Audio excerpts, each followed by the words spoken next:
La entrevista, el punto de vista de los profesionales en temas de interés nacional e internacional. Eugenio, tomando la experiencia del 4 de febrero, ¿cómo será aplicado esa experiencia que tendría que recapitalizar los partidos dentro de la oposición, quizá los observadores y también las autoridades dentro, incluso el Tribunal Supremo Electoral para las elecciones municipales, que tienen otro matiz completamente, pero todo este tipo de problemas deberían de superarse porque se hicieron los simulacros antes del 4 de febrero, hubo fallos, al parecer no intentaron solucionar estos fallos porque las cosas siguieron dándose entre varias aristas, pero para esta del 3 de marzo, el domingo, tendríamos que superar todos estos problemas, aunque partidos han pedido también de que mejor se haga mano. Ahí hay menos pierde, como dicen los jóvenes, Eugenio. Yo creo que hay otras fallas en esto que hay que consignarlas, y es que el tribunal, siguiendo la agenda del Ejecutivo, dividió mal las elecciones. En primer lugar, francamente, con el presupuesto que tenía el Tribunal Electoral, no era necesario separar las elecciones. Por ejemplo, o sea, porque ellos dejaron presidencial y legislativa el 4 de febrero y Parlamento Centroamericano y municipales el 3 de marzo. Guatemala, por ejemplo, que eligió exactamente lo mismo y con un padrón que es el doble prácticamente del padrón que nosotros tenemos, Guatemala en una misma fecha eligió presidente, diputados, Parlamento Centroamericano y consejos municipales, con un padrón más grande y con una crisis política además.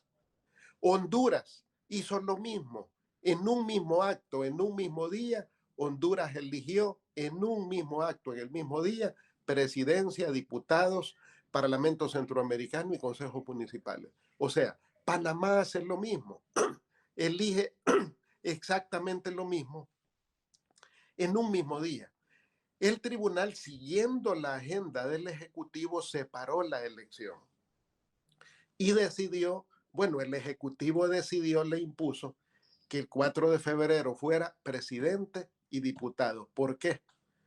Porque el presidente Bukele lo que necesitaba es generar lo que se llama en la técnica electoral un voto en cascada, en el sentido que él podía jalonar con su simpatía el voto legislativo a favor de sus legisladores, a favor de su bancada. Eso fue, y el tribunal lo tenía claro y lo señalamos públicamente. ¿Había otra manera de seccionar la elección? Sí, Colombia lo hizo. En la última, hace año y medio, Colombia, cuando eligió, separó la elección. En un primer acto, que es lo que se debió de haber hecho acá, eligió presidencia y consejos municipales.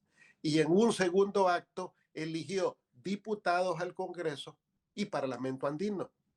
O sea, aquí, por ejemplo, ¿cómo se debió de haber seccionado? Correspondía presidencia y consejos municipales. ¿Por qué? Porque presidencia tenía que jalonar, remolcar la elección de consejos municipales, que es deslucida. Y hoy va a ser más deslucida por las reformas, los cambios, la anulación de municipios que no tienen presupuesto, que no hay FODES, etcétera. Por eso tuvo que haberse juntado presidencial con consejos municipales y dejar, si así lo decidían, separar para marzo Asamblea Legislativa y Parlacen. ¿Por qué? Porque Asamblea Legislativa es interesante para todo el mundo y el Parlacen no. De esa manera, Asamblea Legislativa remolcaba la elección de Parlacen. O sea, técnicamente había formas diferentes de hacerlo, aunque insisto, en esta oportunidad y con el presupuesto que el tribunal tenía, lo mejor era hacer una sola, una misma elección, que hubiéramos ahorrado muchos recursos en el país. Por ejemplo, elección 2014 costó $40 millones, la presidencial. Elección presidencial 2019 costó $40 millones. Elección legislativa y municipal 2021 costó $27 millones. Y elección 2024 nos está costando 129 millones de dólares, 3 veces más de lo que costaron otras elecciones. O sea, había recursos, pero insisto, ahí imperó una agenda política.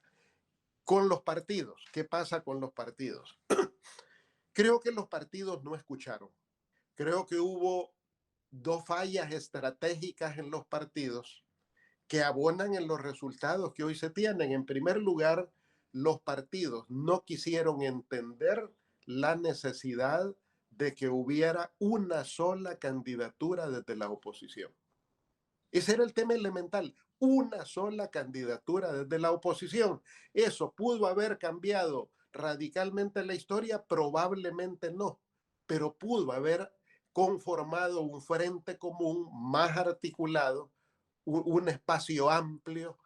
Y como lo dije yo en distintos momentos, ni Arena debió de haber inscrito candidatura, ni el FMLN, porque no tienen perspectiva electoral. Y yo lo dije con claridad y francamente, era el momento de configurar una candidatura desde el centro, desde la equidistancia izquierda-derecha, y todo mundo sin necesidad de una coalición Arena Frente, porque eso no se debe ni se puede, perfectamente se pudo haber gestado el espacio. Ahí creo que hubo, esas creo de las lecciones estructurales que la oposición debe de asumir, es la necesidad de la unidad, de propósitos comunes.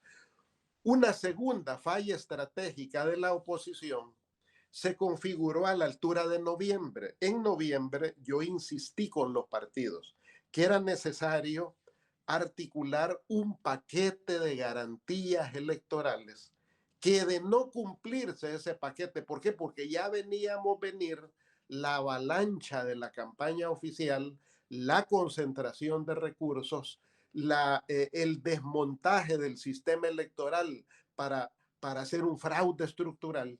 Entonces, en noviembre, a final de noviembre, también está escrito, lo publiqué. Yo señalé, si no, en esta elección no hay garantías para una elección justa y equilibrada. Y así fue el titular. No hay garantías electorales para un evento justo y equilibrado. ¿Cuál fue mi recomendación? Y lo dije públicamente y se lo señalé a los partidos: retírense de la campaña presidencial. No hay condiciones democráticas para una elección justa y equilibrada. Retírense y solo se compita a nivel legislativo y municipal, únicamente, porque no hay condiciones democráticas. Pero la gente, no, que la posibilidad de una segunda vuelta, que ya vas a ver, no hay posibilidades. Fue adulterado, fue alterado el escenario electoral.